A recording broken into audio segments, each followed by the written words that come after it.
Hi ladies and gentlemen, I hope everyone is doing well today. Today we are taking a look at balancing equations. So right up top we have some introduction questions. These are review from the previous chemquests. You are going from your sentence to your equation. Just remember, refer back to the chemquest. If you have questions, circle them and ask me. Next, we move on to subscripts and coefficients. So subscripts should be reviewed, coefficients are new. So if you remember, a subscript is a small number that tells us how many atoms we are in a compound.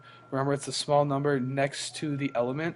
So if we were looking at right over here at CaCl2, the subscript is the little 2. It tells us that chlorine, we have 2 of them.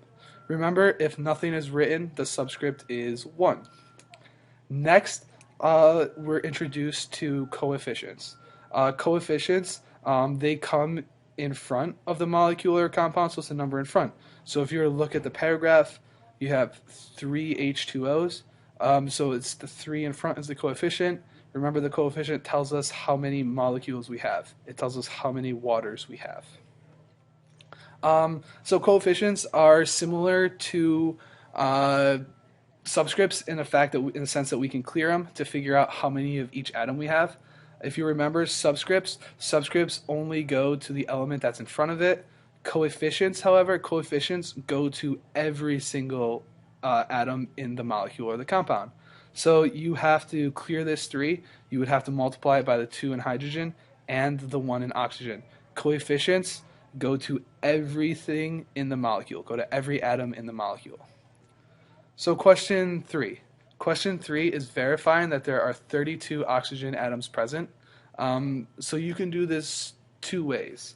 The first way is you can look and you can see that this 2 needs to be cleared because we have parentheses. The 2 gets cleared to the 4 in the oxygen and the 1 in the phosphorus. This would give us 4 Ca3 P2O8. Remember, I just multiplied 2 times 4, 2 times 1. Next, we can do the same thing. Instead of clearing the subscript on the outside of the parentheses, now we can clear the coefficient. Remember, coefficients get multiplied to every atom, so you have to multiply it by the calcium, by the phosphorus, and the oxygen.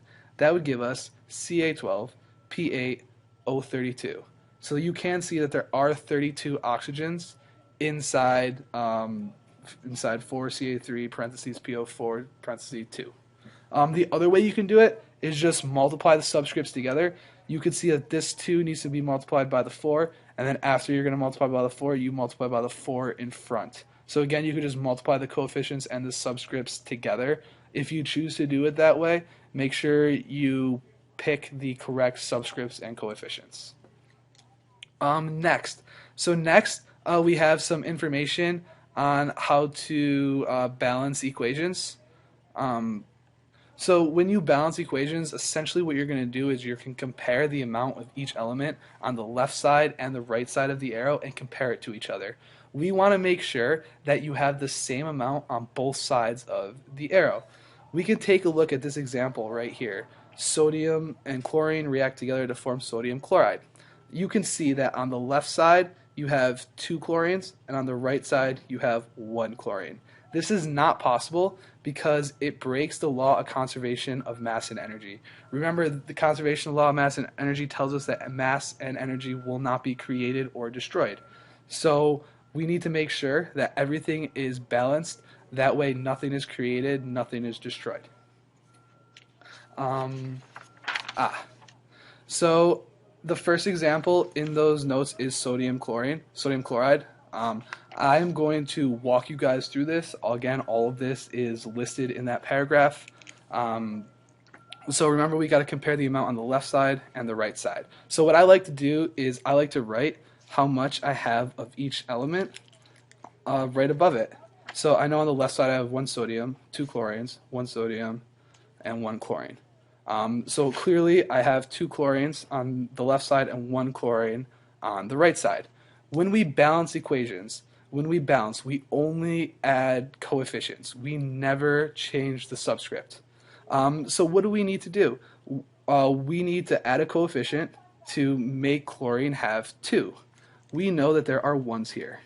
We know with coefficients that we multiply. So what times 1 gives us 2? 2. So we put the coefficient 2 in front. Now we just need to remember to check our sodiums. So now we have 2 sodiums on the right side and 1 sodium on the left. So what do we have to do? Again, we multiply the coefficient by the subscript to try to figure out how to get 2 on this side. So you would put a 2 in front. 2 times 1 equals 2. Again, you can see you just have regular 2 there, and then you have 2 times 1 equals 2. 2 times 1 equals 2. So then as you can see, you have the same amount of sodium and chlorine on both sides of the arrow. They provide another example. This example is slightly trickier. You got a little bit more going on. So we do the same thing. What I like to do is go through and write down how many of each atom I have. So that way when I compare, it's easier. We have 3 calciums because the subscript. We have 2 nitrogens because the subscript. We have 1 sodium and 1 chlorine. Again, we look at the subscripts to figure out how many we have. 1 calcium, 2 chlorines, 3 sodiums, and 1 nitrogen. So you can start by balancing the calcium atoms. We know that you have 3 on the left side, you only have 1 on the right side. So we can put a 3 in front because 3 times 1 would give us 3 calciums. Next, we can move on to the nitrogen atoms. So the nitrogen on the left side has 2, the nitrogen on the right side has 1. So again, we can put a 2 in front of the Na3N because then you would multiply, you would have 6 sodiums and 2 nitrogens. So now our nitrogen's balanced. Next, we can check the sodiums. So we can look at the left side. We have 1 sodium. The right side, we have 6 because you would do 2 times 3, which would give us 6. So then what times 1 would be our coefficient? That gives us 6. So then it would be 6 because 6 times 1 equals 6. Now lastly, we can balance out the chlorines. The chlorines on the left side, we already have a coefficient. Don't forget to use that. So again, you would have 6 times 1, which gives us 6. Now we can check our chlorines on this side. You have 6, you do have 6, but it's because you have the coefficient 3 times 2. So then 3 times 2 would give us 6. We already checked the calciums and the nitrogens, but if you want to double check, you are more than welcome to. So on this side, there's no coefficient. So 1 times 3 would give us 3. Again, there's no coefficient for nitrogen. So then you would have 1 times 2 would give us 2. Now we can check the calciums and the nitrogens on this side. You have, I'll start with the calciums. So you have 3 and then a subscript of 1. So 3 times 1 is 3. And then we can do the same thing for nitrogen. You have a coefficient of 2 and a subscript of 1. 2 times 1 equals 2. So now if you double checked each atom, every atom on here has the same amount on both the left side and the right side.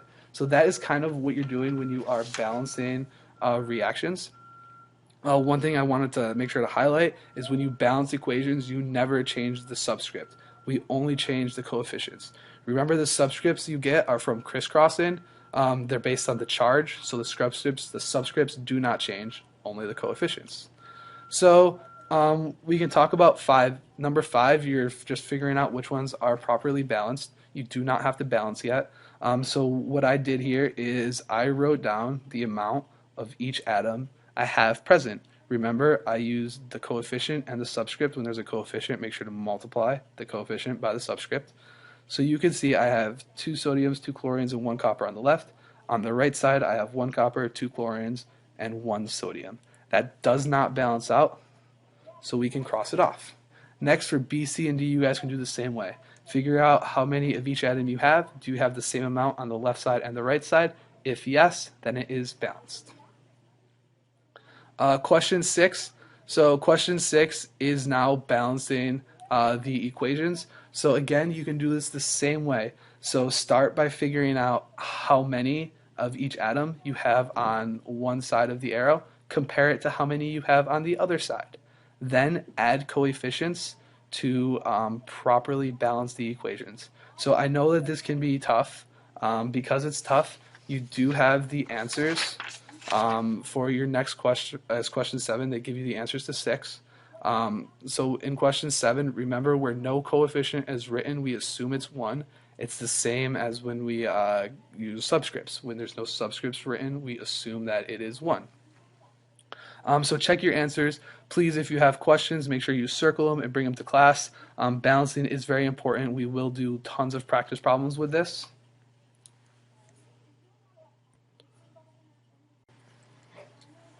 All right, guys, welcome back. So now we are on balancing equations containing polyatomic ions. So these are done the same way. We compare the amount of each atom and ion on both sides of the arrows. However, this time you are going to have polyatomic ions. So you can see in this example, we have sulfate and phosphate. Remember, polyatomic ions are their own entity. They are not going to break apart. So balance one polyatomic ion at a time. So again, I'm going to do the same thing. I'm going to cover up the work, and I am going to just solve it on this blank piece of paper. So again, I did the same thing. I just rewrote out the equation, and then on top, I labeled how many of each atom I have present. This makes it easy when I compare. So you can see right away that I have 2 sodiums on the left side and 3 sodiums on the right. So that doesn't balance. So what you need to find is the lowest common multiple. The lowest common multiple between 3 and 2 is 6. So what times 2 equals 6? That is our coefficient. It's 3. We do the same thing on the other side. What times 3 equals 6? The answer is 2. So 2 is our coefficient. Next, we can compare the sulfates. So you would look here, you see you have one sulfate. So right now sulfates are balanced. So now we can compare calciums. So on the left side you have 3 calciums, on the right side you have 1. So remember to put a 3 in front. I actually misspoke. I just realized that because of the coefficient you actually had 3 sulfates. So when you were comparing the sulfates they did not match up, but they do match up now after I add the 3, because you would do 3 times 1, which would give me 3, and then you would do 3 to give me 3. Then next we can check the phosphates. Remember, I already wrote a coefficient, so check your coefficient. On the right side you have 2. On the left side we have 2 times 1, which would give us 2. So as you can tell, after we add a 3, we don't add anything, so it's a 1, 2, and a 3. That is now balanced. Remember, when I was balancing these, I was not looking at sulfur and oxygen individually, phosphorus and oxygen individually. I was looking at it as the ion. So I treated this as sulfate, and I treated this as phosphate. I did not separate them. I did not break them up into what forms the polyatomic ion. That will be very helpful when you are moving on. So when you look at question 8 is the same, very similar to question 5. So you're going to solve it the same way. You're going to list how many of each atom you have. If they match up, it's balanced. If they don't match up, then it's not. Remember to treat the polyatomic ion as its own entity. Do not think about these as nitrogen and oxygen. Think about it as nitrate. Do not think about this as sulfur and oxygen. Think about it as sulfate. Again, question 9 is now balancing. So we balance the same way as I just showed. Remember, keep the polyatomic ion as its own entity, and that will make balancing these so much easier.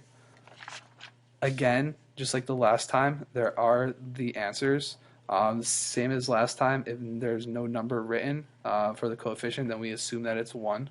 Again, if you got any of these wrong, if you have any questions, circle them. Please bring your questions to class. And then lastly, question 11. Question 11, you are just completing and balancing. All of these are either single or double placement reactions.